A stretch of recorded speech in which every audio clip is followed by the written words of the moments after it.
As far as you know, where does Li Hongzhi live in the States, and how is his life? Well, Li Hongzhi has chosen to live in the United States. He has, at last I heard, a home in New York and a home in New Jersey. Based on just those two properties, he's a millionaire. He's a rich man. He lives a comfortable life. While many of the members suffer, he lives very comfortably.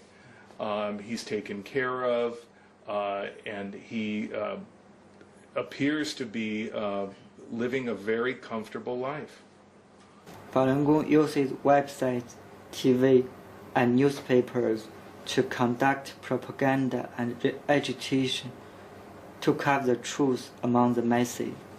So, do Americans really know the true facts of Falun Gong? What's your view on this?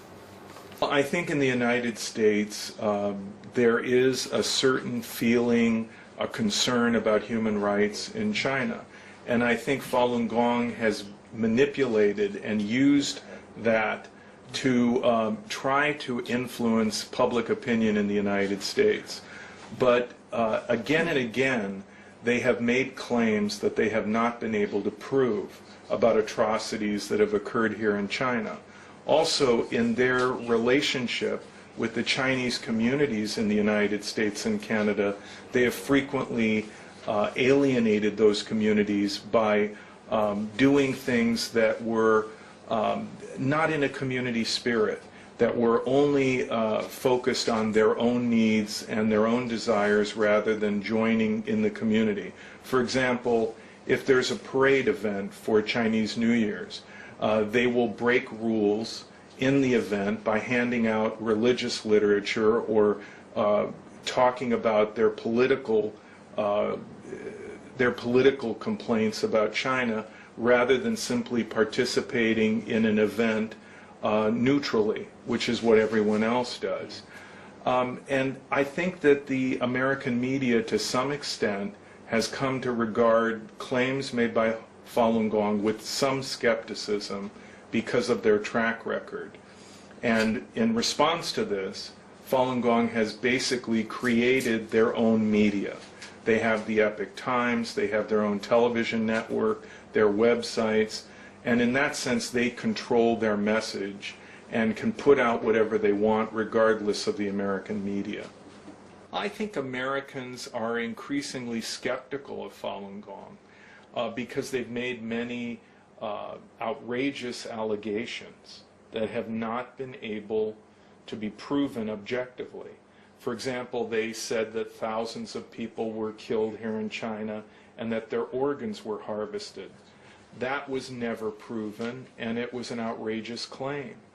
Also, I think that the tragedy in Tiananmen Square in 2001, where a child was killed and people burned themselves in protest, I think that caused many Americans and people around the world to look at Falun Gong in a much more negative way. And I think in the United States, the way in which they try to project themselves into the Chinese communities has caused a great deal of a negative reaction to them. So again and again, their behavior has caused many Americans to question what they say and to increasingly look at them in a different way, not as victims, but rather as a group that fits the profile of what we would consider a destructive. We know that Falun Gong organizes Shenyun shows to expand its influence. How do you think of the Shenyun shows? Well, I think the dance troupe tour that's going on that Falun Gong sponsors, it's false advertising. And they have gotten some critical reviews in New York and in London because audiences and critics who have gone to review the shows felt that they were taken advantage of. They thought they were going to just be entertained, and instead they were subjected to religious and political propaganda. So I think that Falun Gong has actually gotten in trouble over the dance touring company rather than really put forth a positive image. Do you know anyone who have watched the shows, and what's their views? Well, in the reviews that I've read, they felt that the show was not really that good, that there were some performers who were quite talented, that the costumes were very nice, so there was a good deal of money spent on the production, but that basically it wasn't as advertised. It really wasn't the kind of historic, traditional performance of Chinese dance and history that they expected. In 2006, Falun Gong spread a rumor that the organs of their practitioners were harvested in Shenyang, thousands of them. What's the effect in your eyes at that time? How do you look at it? In 2006, when Falun Gong made claims of horrible atrocities occurring in a hospital here in China, independent sources outside of Falun Gong were unable to confirm any of its allegations. There was a United States congressional report. There were even critics of China that said, I cannot confirm these reports. All I have are stories from Falun Gong devotees. I have no objective physical proof. Mr. Rost, does Li Hongzhi exploit his followers? What's your view? No one knows how much money Master Li controls. Certainly, it seems to be millions of dollars a year because it costs a lot of money to finance the Epic Times, the dance troupe, the television station, and so on. It appears that people that are Falun Gong devotees give money to Master Li. They buy his books, they buy his tapes, they give donations, they provide free labor as volunteers. And in this sense, he has exploited the people that follow him. And certainly, by virtue of the amount of money that he controls, I would consider Master Li a wealthy man. Falun Gong claimed itself not a political organization, but it opposes the Chinese government desperately. It always propagates truthfulness, compassion, and tolerance, but at the same time transmits false information and is intolerant to any criticism. So, what do you think of their contradictions between speeches and actions?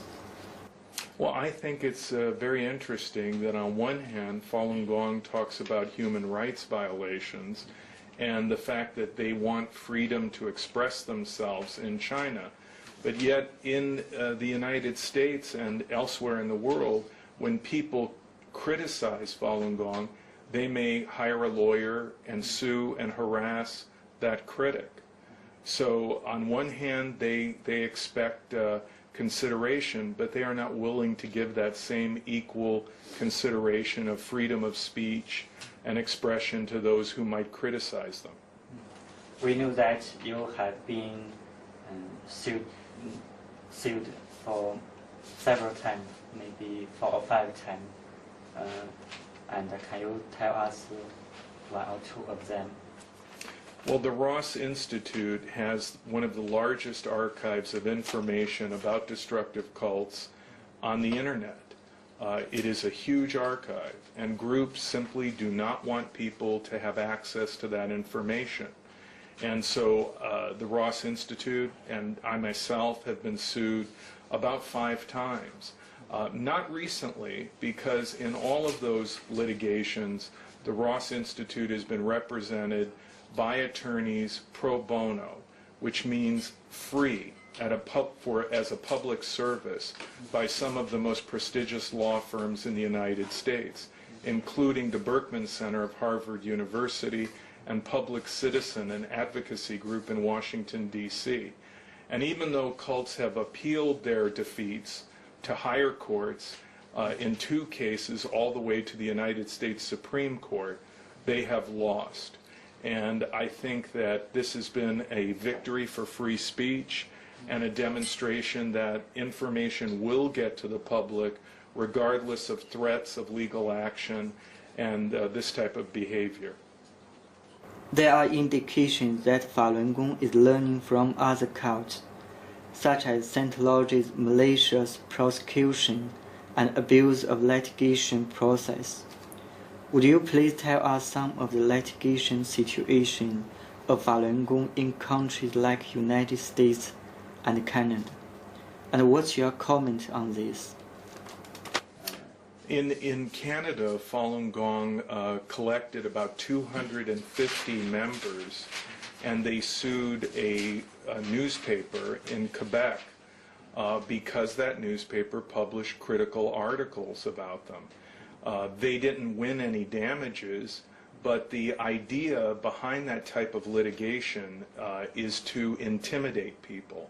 It costs a lot of money in Canada and the United States to defend yourself in a lawsuit.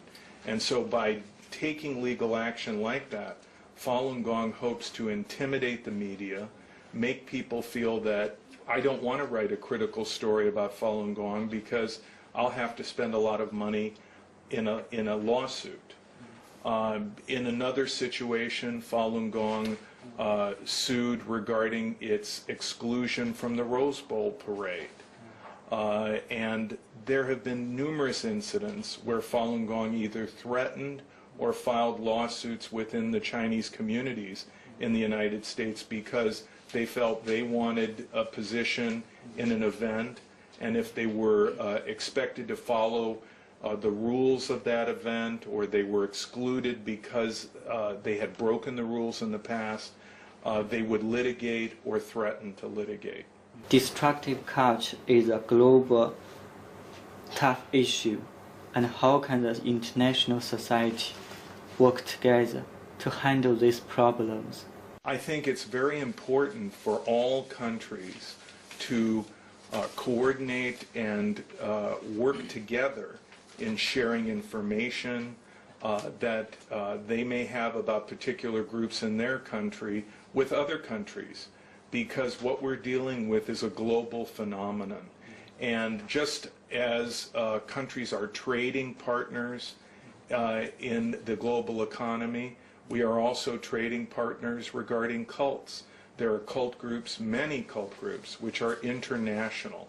Falun Gong would be an example of a group that started here in China but is now international and has thousands of members in the United States and Canada. There are similar groups from Korea that have spread across the world. Scientology in the United States, which has been called a cult, is an international concern. And there are many others that I could offer as examples.